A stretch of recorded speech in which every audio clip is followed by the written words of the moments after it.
पालक आणि बटाट्याची अशी साधी पण चविष्ट भाजी एकदा नक्की करून बघा. कढईमध्ये तेल घालायचं.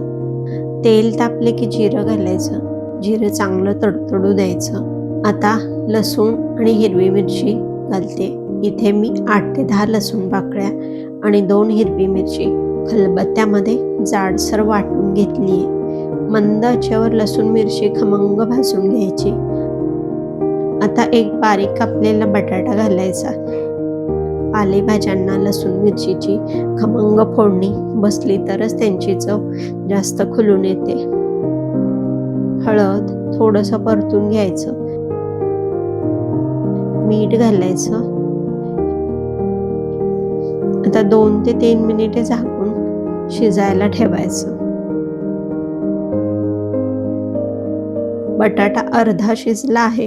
आता बारीक कापून घेतलेली पालक घालायची. इथे एक पालकाची छोटी जुडी घेतलेली आहे.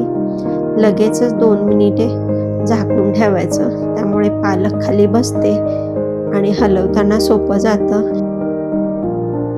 शिवाय पालेभाज्या शिजवताना शक्यतो झाकून शिजवल्याने त्यातली पोषण तत्व टिकून राहतात. आता चांगलं मिक्स करून घ्यायचं. 2 ते 3 मिनिटासाठी झाकून ठेवायचं.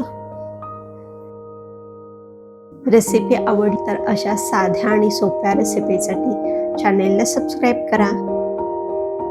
पालक चांगली शिजली आहे. बटाटाही चांगला शिजला आहे. पालक बटाटा तयार आहे. भेटूया लवकरच. तोपर्यंत काळजी घ्या. घरच्यांसोबत स्वतःचीही.